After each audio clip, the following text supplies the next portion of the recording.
Des contes, des légendes, des traditions, des récits, des régions françaises et du monde entier. Aujourd'hui, nous allons partir à la découverte d'un de ces ordres de Terre Sainte, l'ordre militaire et hospitalier de Saint-Lazare de Jérusalem, c'est-à-dire les chevaliers de Saint-Lazare. En 1099, l'année même de la prise de Jérusalem par les croisés, un Alsacien, le bienheureux Gérard, qui était en réalité de la lignée de Dabo Egisheim, un neveu du pape Saint Léon IX, le pape alsacien, qui canonisa Sainte Richarde, qui fonda l'abbaye d'Andelot en Alsace, fonda quant à lui l'ordre de Saint-Lazare pour protéger la léproserie des moines arméniens fondés au 7e siècle en dehors des murs de Jérusalem, près de la porte Saint-Étienne. 14 ans plus tard, il créa aussi l'ordre de Saint-Jean, aujourd'hui ordre souverain de Malte. Les chevaliers de tous les ordres, s'ils étaient frappés par la lèpre, étaient soignés chez leurs confrères de Saint-Lazare, qui les admettaient dans leur rang. Pour défendre leur lazaret et les lieux saints, les chevaliers de Saint-Lazare furent amenés à prendre part à de nombreux combats. Au cours des siècles, l'ordre eut pour protecteurs les rois de France, depuis Louis VII, qui lui donna en 1154 une commanderie à Boignery, près d'Orléans, instituée siège magistral jusqu'à la Révolution. Les rois de France furent généreux avec l'ordre, Saint-Louis lui donnant le port d'Aigues-Mortes pour ses vaisseaux de Méditerranée en vue de combattre les barbaresques, et Louis XIV celui de Saint-Malo pour la flotte du Ponant destinée à la guerre des courses. En contrepartie, l'ordre fut chargé de la réorganisation de la marine, de l'école militaire et de l'administration des hôpitaux et maisons-dieux du royaume par Louis XIV, qui le chérissait particulièrement en tant que plus ancien ordre hospitalier de la chrétienté. Et c'est ainsi que cet ordre, à travers la France, mais aussi à travers toute l'Europe, en Angleterre jusqu'à l'instauration de l'Église anglicane, où on supprima tous les ordres catholiques, en Italie, en Espagne, en Allemagne, un petit peu partout en Europe, après avoir œuvré en Terre Sainte, l'ordre de Saint-Lazare construisit des léproseries. À Paris, ce fut l'hôpital Saint-Lazare qui a donné depuis la gare Saint-Lazare et le quartier Saint-Lazare, des léproseries, des hôpitaux pour soigner tous les malades un petit peu partout à travers le pays et les différents États chrétiens d'Occident. Mais c'est un ordre aussi qui s'occupe des plus pauvres de manière générale et qui aujourd'hui encore a gardé cette vocation plus de 10 siècles après.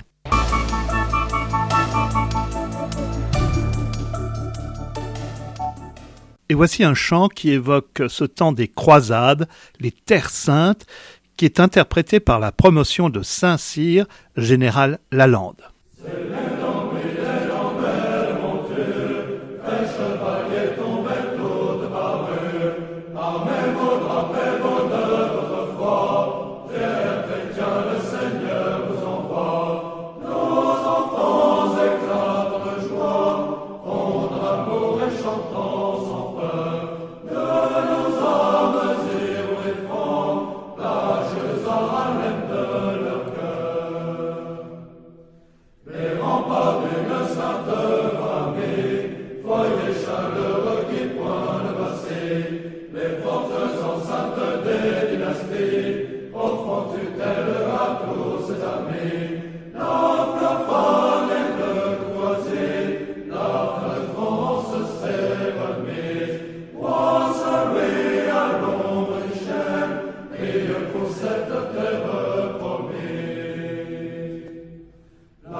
Sous l'invocation de Saint-Lazare, celui que le Christ a ressuscité, l'ordre a pour protecteur spirituel le patriarche d'Antioche et de tout l'Orient, d'Alexandrie et de Jérusalem, Joseph Apsi, actuellement en résidence à Damas et à Beyrouth. De nombreuses personnalités comptent parmi ses membres. Prince du sang, souvent titulaire de la grande maîtrise, le dauphin, futur Louis XVI, puis son frère, le comte de Provence, futur roi Louis XVIII, le marquis de Dangeau, gouverneur de Touraine, membre de l'Académie française, le cardinal Liénard, le cardinal Hayes, archevêque de New York, le docteur Albert Schweitzer, alsacien bien célèbre, prix Nobel de la paix, le maréchal Lyotel, l'amiral Lacaze, Henri Bordeaux de l'Académie française, Raoul Follereau,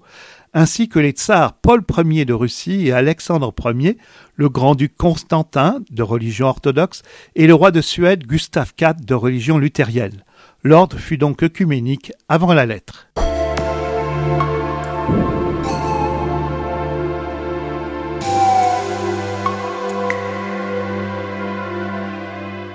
Actuellement, les membres sont plus de 5000 dans une quarantaine de pays à travers le monde. Cette œuvre d'aide aux plus pauvres se concrétise par des actions hospitalières dans les hôpitaux d'Afrique, d'Asie, d'Amérique du Sud, avec l'apport de matériel, l'apport d'argent aussi pour faire vivre ces hôpitaux,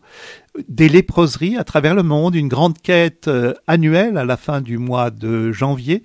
qui est faite dans les paroisses catholiques ou protestantes pour permettre d'éradiquer la lèpre dans le monde entier. D'ailleurs, on est en bonne voie d'y arriver, ceci 10 siècles après la fondation de ces chevaliers de Saint-Lazare.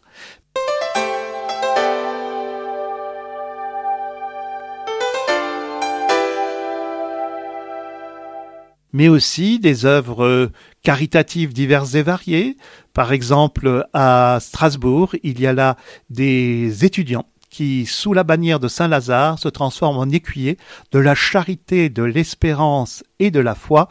qui chaque mois, en Alsace, à Strasbourg et à Mulhouse, va dans les rues et sous les ponts à la rencontre des SDF. Pour la charité, il leur apporte un colis alimentaire avec des petits cadeaux. Pour l'espérance, ils discutent avec eux pour les connaître et pour la foi, ils ramènent avec eux leurs intentions de prière et vont se rassembler ensuite pour prier spécialement à l'intention de chaque SDF rencontré. Ils leur donnent aussi une petite médaille, une image ou une croix. À l'heure actuelle, déjà plus d'une cinquantaine d'étudiants ont participé sous la bannière de Saint-Lazare à ces opérations des écuyers de la charité, de l'espérance et de la foi. Et la petite croix qui est donnée au SDF a également été donnée au fils du chef de la Maison royale de France, au dauphin de France, pour que prince et SDF soient unis sous le signe de la croix et sous la bannière de Saint-Lazare. C'est ainsi que cette action caritative de Saint-Lazare, qui fut l'ami de Jésus ressuscité, et Lazare aussi, qui fut ce pauvre peut-être lépreux, qui était au bas de la maison du riche et qui a atteint les sommets du paradis alors que le riche se retrouvait en enfer. C'est donc ce double vocable de Lazare qui est ainsi respecté et honoré dans cet ordre appelé ordre militaire et hospitalier de Saint-Lazare de Jérusalem.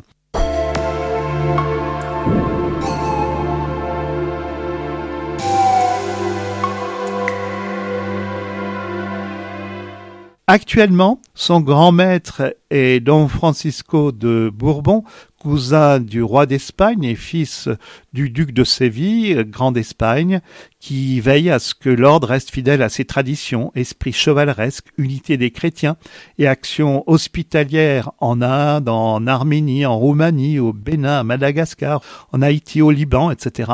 et caritative. Le responsable pour la France du Grand Prieuré de France de l'ordre militaire et hospitalier des chevaliers de Saint-Lazare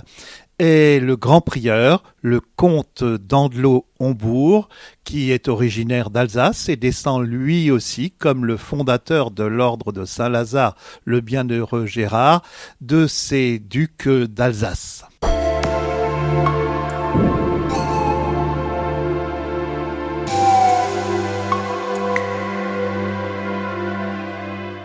En 1928, Médard Barthes publia un article consacré au calendrier alsacien des XIe et XIIe siècles, dont il ressort que Saint-Lazare était déjà fêté le 29 octobre, jour où Sainte Richarde, qui a fondé cette abbaye d'Andlau et qui était précédemment impératrice du Saint-Empire romain germanique, aurait apporté sa relique de Constantinople à Andlau, et ceci jusqu'à la Révolution française. C'est pourquoi les chevaliers de France de l'ordre de Saint-Lazare célèbrent un office dans cette abbaye d'Andlau, toujours à la fête de Saint-Lazare, de la translation de ces reliques, le crâne de Saint-Lazare qui est conservé, ce crâne de Saint-Lazare qui est conservé dans la chapelle inférieure de l'abbaye d'Andlau. Et c'est ainsi que chaque année, les chevaliers de France se retrouvent pour une grande célébration avec le manteau et les insignes de l'ordre historique, militaire et hospitalier de Saint-Lazare de Jérusalem, 10 siècles après sa fondation.